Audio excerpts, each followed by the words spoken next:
Hey guys, Besa Gordon here. So you are officially locked into another episode of Rewind with Besa. And I know my last episode I wasn't at home, but you got to give me a break. Your girl is still recovering from an injury, so sometimes I am not coming into the radio station. But we're here now, and once again, I will be joined by my good buddy Marc Handsome. Last time you guys seen me with Marc, we were in Vegas, and that's definitely the commercial that you guys see. That plays during Rewind with Besa a lot. I mean, it's an absolute schmood, and if you were at the mixer, you ended up seeing it there also. We're going to definitely catch up with Marc and everything that he's been up to since we last talked to him right after we jump into the intro.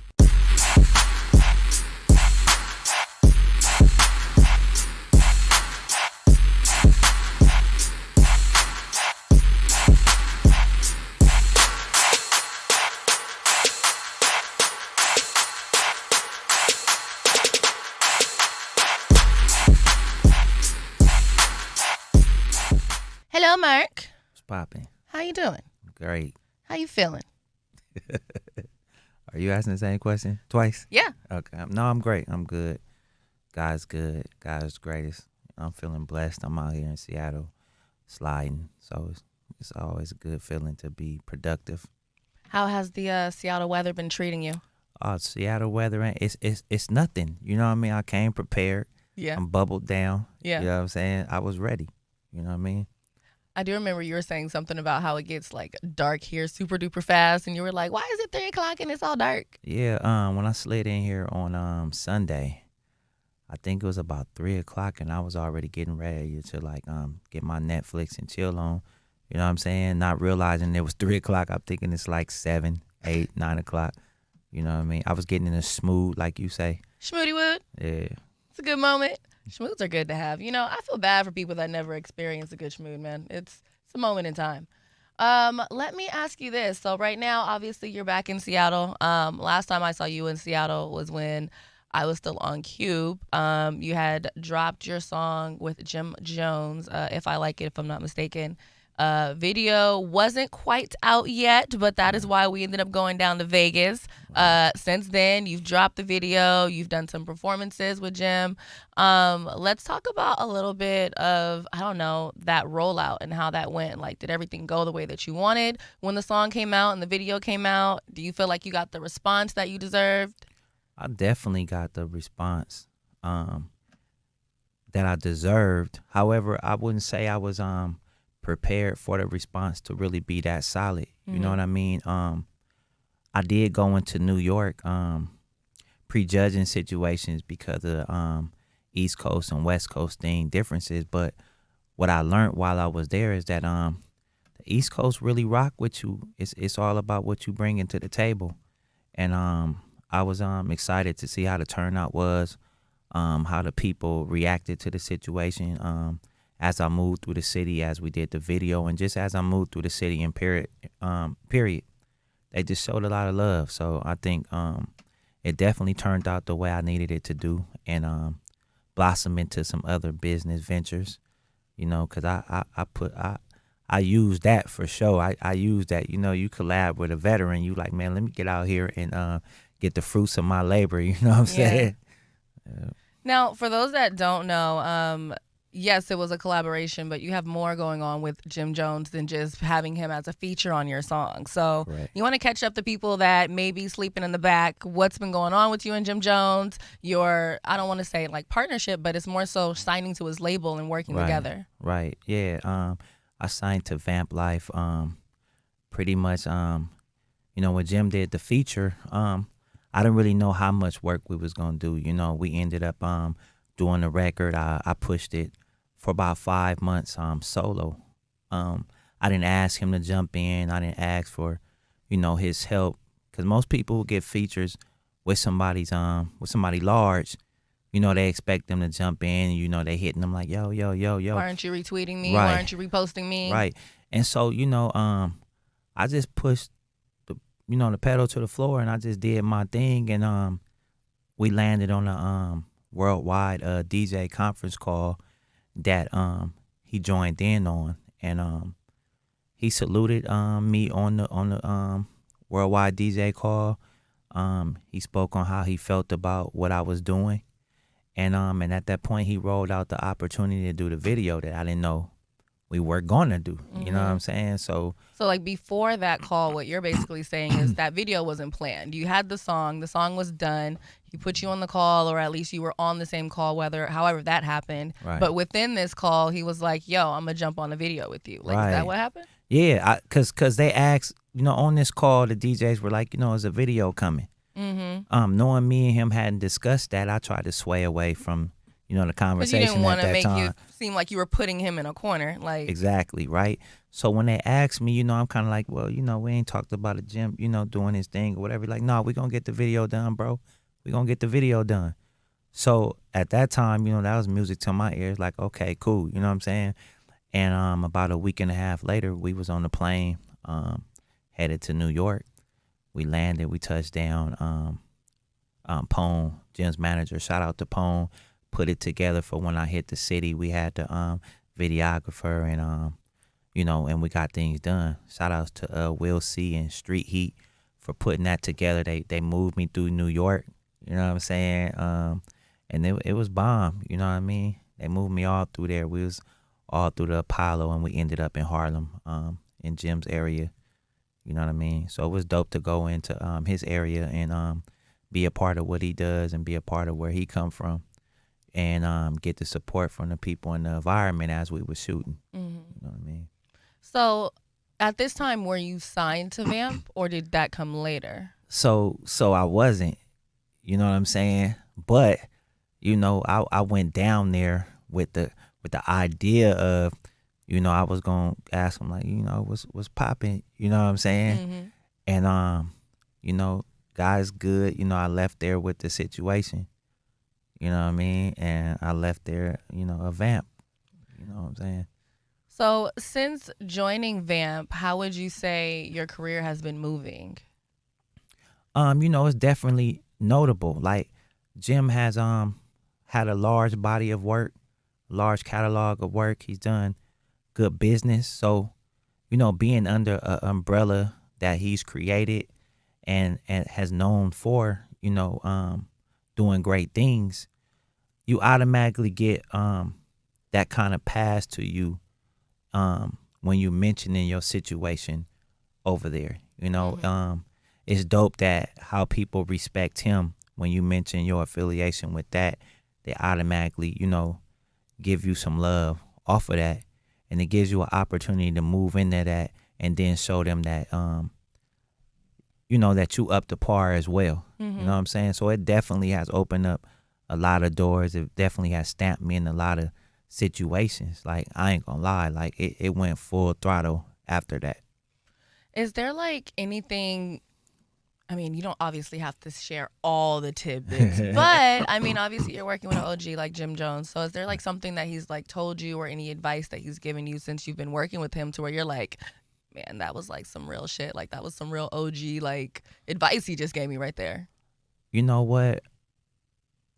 I think the thing about him, Jim ain't a man of like just a lot of words. You know what I'm saying? It's like, he said a couple things here, drop a couple gems there. But the biggest thing I learned from him is he's a person who respects a person getting out here and hustling. So I say what I learned from him is, no matter what I do, who I work with, or whatever, to just make sure that I'm grinding. You know what I'm saying? So it allows me to do records with people and make good music, but still at the same time rely on myself. And if it comes full throttle from their participation, then it's dope. But it's made me stay on top of my game, in that essence, because to see how he respects people who grind.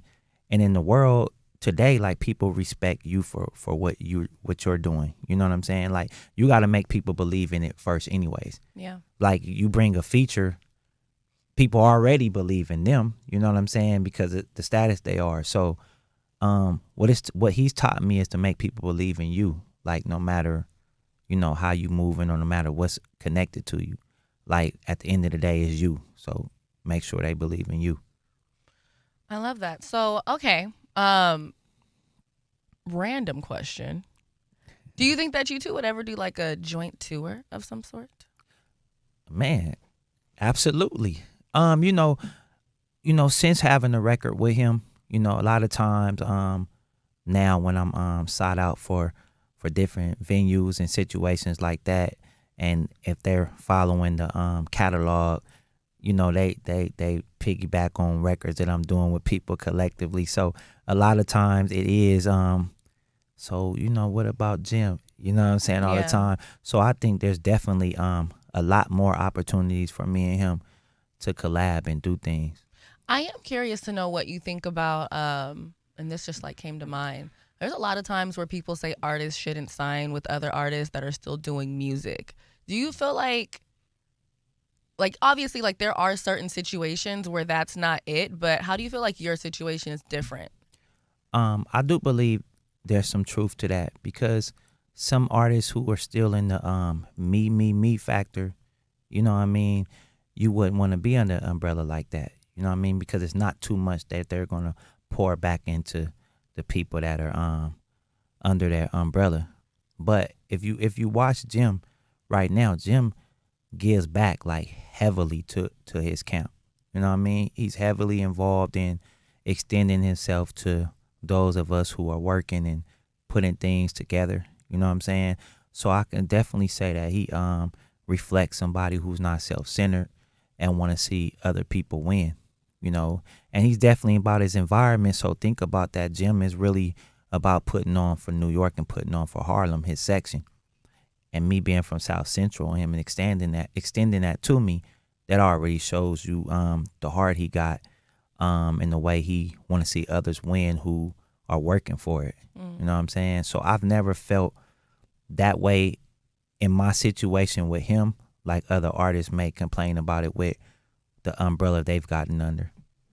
I love that. And like it's just one of those things where sometimes it's not a fortunate situation, but just knowing what you have done thus far with Jim Jones is definitely not your case, which is why I'm like, oh, let's talk about this real quick. Yeah. But you are in Seattle, and for one, you came to my media mixer last night. What'd you think? Yeah, I was like, look at young Oprah.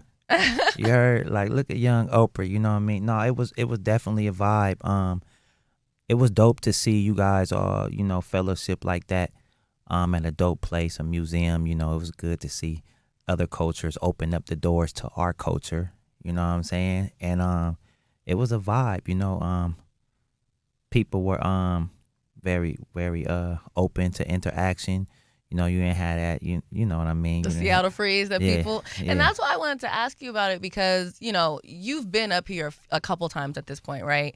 And before you came up here, you would always be like, "What's it like out there?" Like I always hear, but then in comparison to other times that you've been here where you maybe haven't been out like that, I feel like this might have been your first time where you actually saw normal Black Seattle being Black Seattle and interacting and not being weird. So that was the thing. Like every time that I've come here, it been straight to the business. You know what I mean? So I've been moved into this business, this meeting.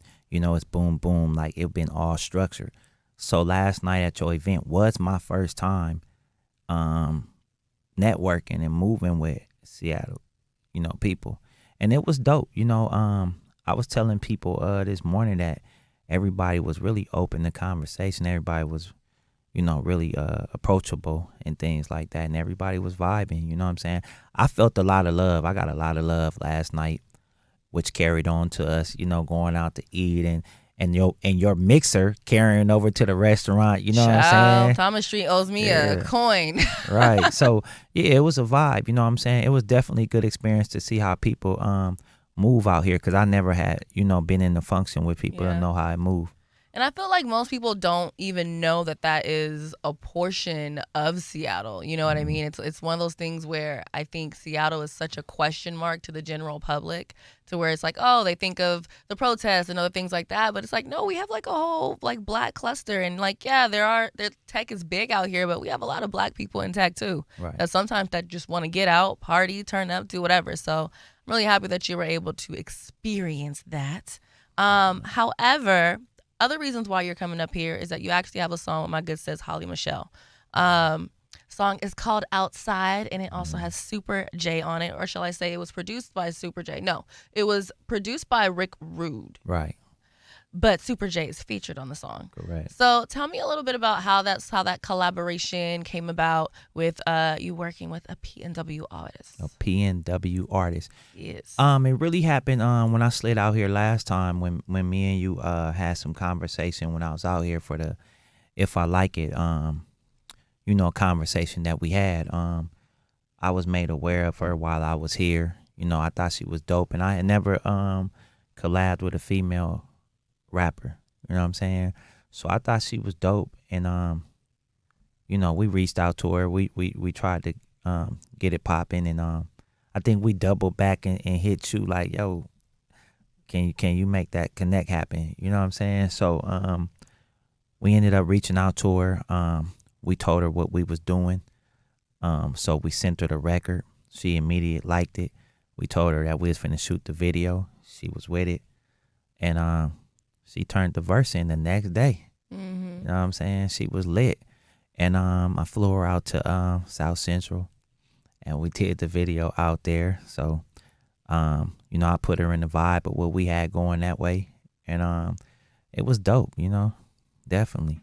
What do you think that the response has been to that record versus the one with Jim Jones? I think they night and day. You know what I'm saying? The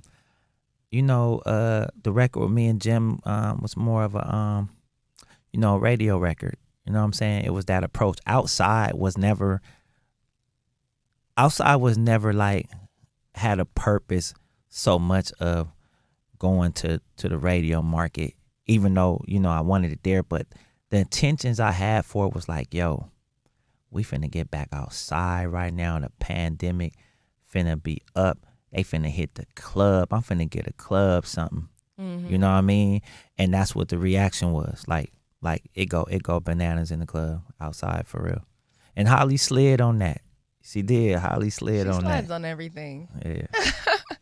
Let's see. So after Outside, you ended up doing a new song called Get It Started, featuring one of my faves, T-Fly. Yo. Tell me a little bit about that song. What's the story behind it? So, I'm a man that I'm gonna give people flowers regardless. I don't gotta have my macho out to not salute somebody. You know what I mean? And T-Fly was definitely a person that I always had love for. You know what I mean? I wanted to work with him. And the timing was right. I got the beat. I went in the studio and worked with Rick Rude. Shout out to Rick Rude. And I told him what I was trying to do. So he gave me a record like that. I hollered at some people who hollered at T-Fly, and he hit my phone right after they called him. And he was like, let's do it, man. When you ready, just send me the record. You know what I mean? So I sent him the record. He did the record, right? So the funny part about it is when I told him, yo, the record done, I want to get ready to drop it. Let's go on IG Live. So I played it for him, and his reaction was like, whoa, because he never heard the finished product of it. Version. So when we went on live and his first time hearing the mix and master and everything done, he was like, yo, wait, run that back. You know what I'm saying? So, he definitely told me, he said, man, you serviced that record, for sure. So he's excited about it. I'm excited about it. And that led to him telling me, let's do some more records. Have you ever thought about doing, I don't remember the last person that did it, but when you have like those albums or like EPs and it's like 5 songs and you have like 2 artists, so it'd be like maybe a rapper and an R&B singer. Those are like usually good ones. Like, have you guys ever talked about doing something like that? Me and T-Fly haven't talked about, well, you know what? Slightly, because we just talked about actually working on a project, 6-song project that he wanted to work with me on. It wasn't necessarily said that, yo, let's work on 6 records together, just me and you. Mm-hmm. But T-Fly does produce, you know what I'm saying, and things like that. So he wanted to give me some records to see if I vibe to him. So that possibly could have turned into that too. Mm-hmm. But me and Super J, as you see, me and Super J do a lot of work together, and me and Super J have been talking about doing that that project. You know what I'm saying? Because me and Jay we got a probably a LP together if we would put all the songs that we had. I mean, that wouldn't be a bad idea. Yeah, man. Shouts Just out to to like my boy package it Super up, J. Right. Put it all in one spot. People, we appreciate those things. You know what I mean? Otherwise, we're creating our own little playlist. Right. So let's keep moving forward. Like, so you recently have done some interviews at Hot 97. You've been in New York. You have people flying down to like Vegas to do interviews with you, like I did. I want to say you've recently been in Atlanta. What would you say has been your most anticipated interview that you've done thus far? Is that a trick question right now? Because I'm in Seattle and I'm doing this iHeart one with you. No, because I've interviewed you a few times, so you don't have to put me in it. Okay. One of my most anticipated interviews was my recent interview with Hip Hop Gamer of Hot 97. I wanted to get this interview since June of last year.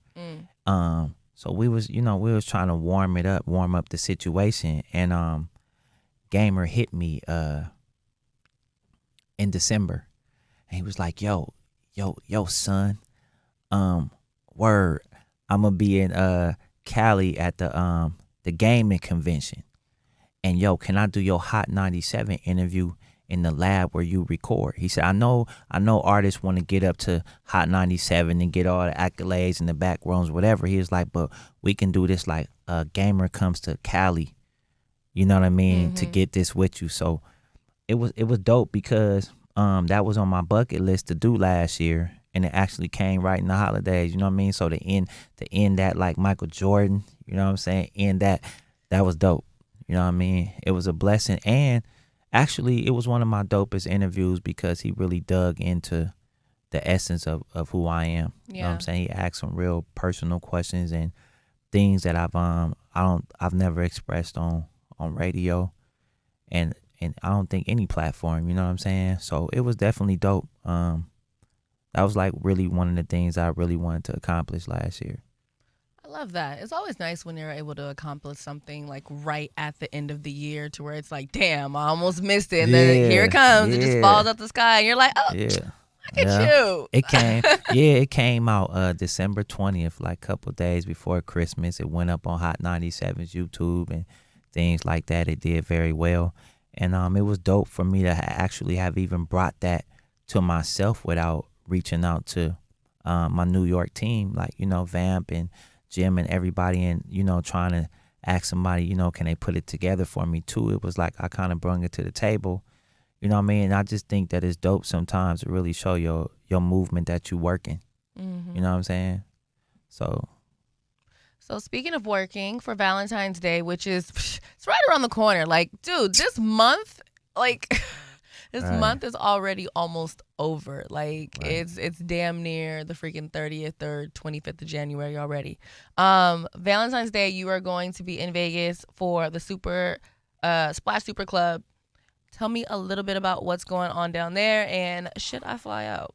Oh yeah, man. Splash Supper Club, Valentine's Day. They got your boy in there,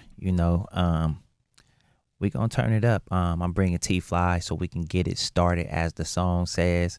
And we got a couple of other acts. My boy Gucci Bands, my homegirl Envy Gold. And we got a nice host. One of my boys is a male model that's really doing things in the industry. So he gonna come do the host. It's Valentine's night. So he gonna put some of that, that sexiness to it from the man version. Bobby Proud. And it's dope. It's an opportunity to go and headline something out there and really, hold my own, as the pandemic has had us not performing for about 2+ years. Shows didn't open back up until like August of last year. Feels like it. Yeah, so this is my first show in like 2 years. But what's dope about it, this is my first show and my moment to come out as a person who just signed with Vamp. So this is, so I'm reaping the benefits of it. The bag was different. I know that's right. And things like that. So, give me my money. Yeah. And add in the commas. Yeah, so, to be booked for Valentine's Day, though, it's like a bar in itself. It's saying, like, I might be a ladies man, you know what I mean, to have got that show that night. Yeah. Yeah. So, okay, we are going to jump into something I like to call Six Randoms with Besa. Oh man, here we go. Number one, what has been the best thing that you've eaten in Seattle since you've like come out here these last few times? Oh, word up. The best thing that I had was yesterday. At the MLK parade at the what museum is that? Was it Nom? Yeah, at the African American Museum yesterday they had Nom. the ML Nom. Yeah, they had the MLK thing, and it was a catering truck there, man. Yeah. Called Mo Vegan. Mo Vegan. We went over there, man. Shouts out to my boy Network 206, man. He scooped me up and he asked me that I want something, and we went to go eat, man. And fortunately, I didn't get to eat what he wanted me to go eat, but we came across these people, man. Mo Vegan, you know what I'm saying? Shouts out to them over there. They provided me the bomb, the best tasting vegan tacos ever. It was lit, like lit. It had like the diced mangoes on it with the cilantro and all that. They gave me 4 of them things. Psh, you heard? And you know, I told them like, you know, how can I get this before I leave up out of Seattle? Like, where will you be at next? Yeah. But the thing about it was they moving through the city on the truck, and they do really mostly do catering. Shouts out to Mo Vegan. If you in Seattle, I want to put y'all up on something in case y'all ain't went, because I'm definitely swerving back from Cali and finna get some more of them. But Mo Vegan is popping. You know what I mean? Mo Vegan was like the best place that I've had out here. I love it. Shoot, I remember I took you to Local one time. You had like a fish and chip, and you said that was pretty good. But you're vegetarian, so I'm like, I wonder if he's like found some vegan food. So I'm happy that you found one. Yeah. I mean, and that was by default too. You know what I'm saying? It was by default too. I tried to get some vegan food at the spot last night, and this is true. They ran out of the vegan tacos. You know what I'm saying? Everything I ordered there, they didn't have. You know what I'm saying? This is true. Same. Okay. Fashion wise, where does Marc Handsome shop at? Man, I'm a fashion head. You know what I'm saying? So the thing about it is when you fashion trendy, you know how to really put them pieces together, you know. But the brands that I have been staying close to and sticking to is definitely Avenue George V Paris. Definitely them. It's a new brand called Rockstar. Yeah, they got that whole stuff over there, you know what I mean? And you know me, I always wear the Playboy.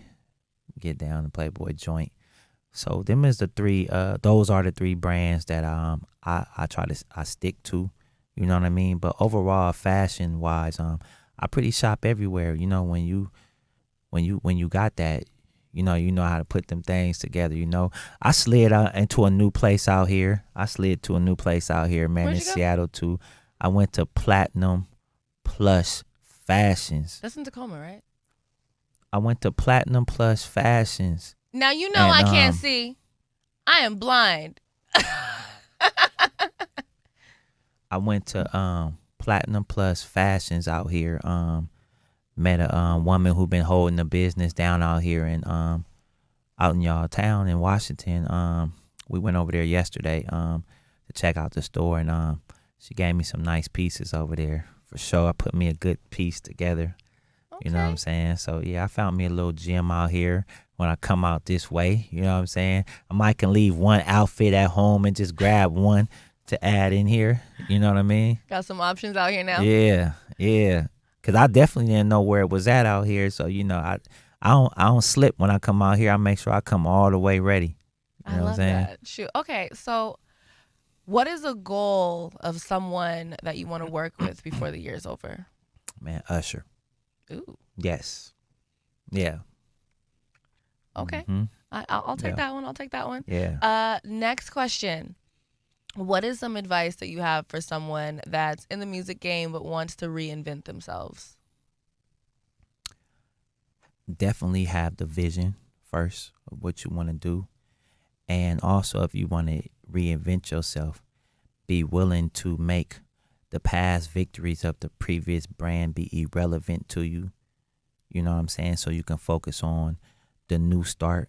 You know, because you know when you hold on to old baggage, you can't pick up new things. You know what I'm saying? So I would tell anybody to, if you're thinking about doing that, first sit and understand what the goal is and what you're trying to do. Have enough confidence to do it, and trust the process. You know what I mean? I definitely. What is one misconception of Compton? One misconception of Compton? Hmm. I don't think there's no misconception of Compton. Everything you hear about Compton is Compton. What they said is what they said. Yeah, for real. That's the statement. What they said is what they said, for sure.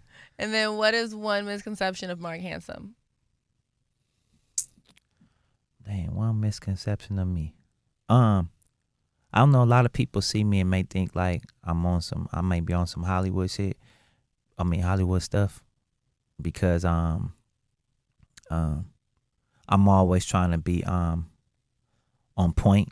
You know, I put a lot into being on point because we're a brand. You know, and a lot of people who what they say. You know, I need people around me who don't take my celebrations as bragging, but my celebrations as you know, what I'm supposed to be doing.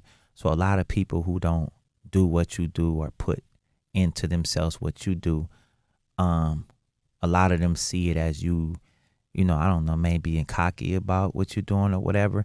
And I don't carry that. I'm very humble. I'm very approachable. And I never forget where I come from.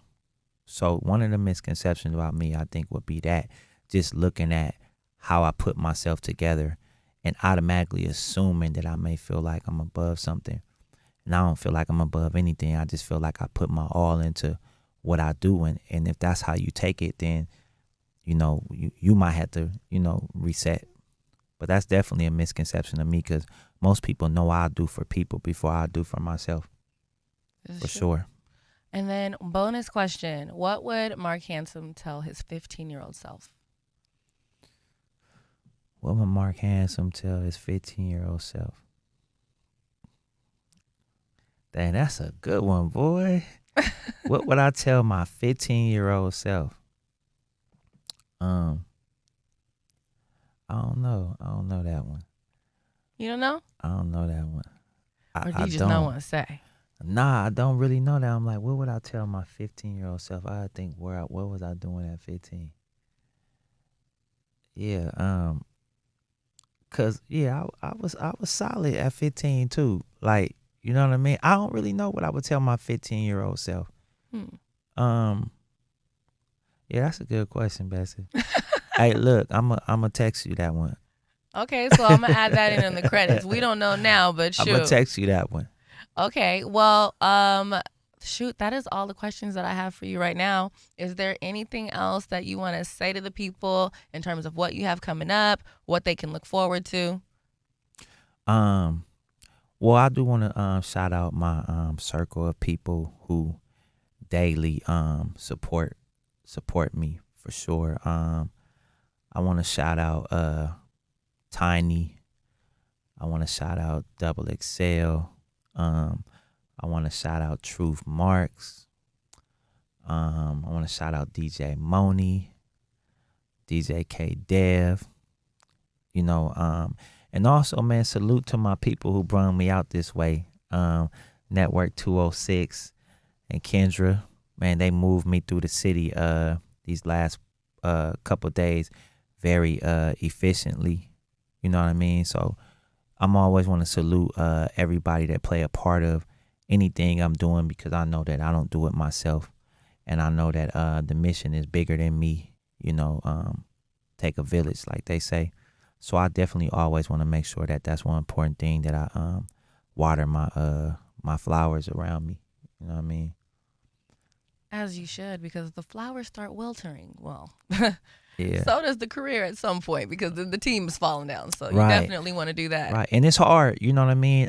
It's hard being an artist and keeping the team together. You know, I feel like this entertainment thing is one of the most case sensitive businesses. Like I feel like a lot of times you can't even be authentic to your true feelings when doing business. Everybody gets so offended by the smallest thing, and they don't even talk about it. How you know you offended somebody is you unfollowed nowadays. Mhm. Nobody don't call and be like, yo, let's talk about that thing.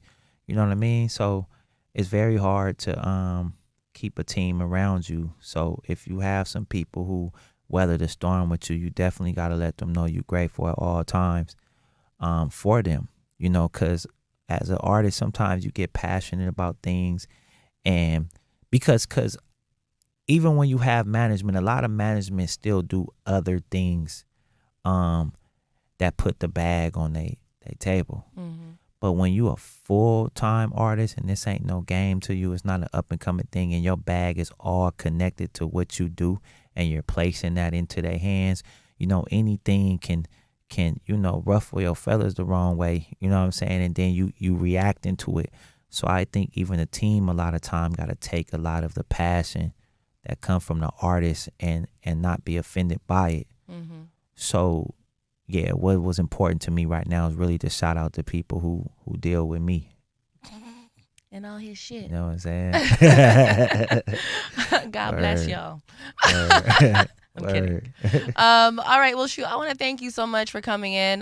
Definitely can't wait to see what you're doing next. Hopefully, you're able to find some more vegan food. By the way, if you haven't been to Plum Bistro, that's actually very good vegan food, and it's Black owned. Well, I plan on, sliding back to Seattle. I heard Besa was going to put me on that next mixer panel. You know what I'm saying? You did? Yeah, somebody called me. I think your management or something said they want to book me for that. So I said it's cool. You ain't even got to get it through my management. Me and her tight. You know what I'm saying? So tell her it's all good. I'm there. All right, we'll look into that. Real quick, y'all. Look, I hope that you guys all enjoyed this episode of Rewind with Besa. I hope that you learned something about Marc Handsome, and definitely make sure that you check out all of his music, including this song with Holly Michelle. But as usual, you guys already know what I'm going to say. Until next time, make sure that you have an amazing rest of your day, and of course, keep that energy high.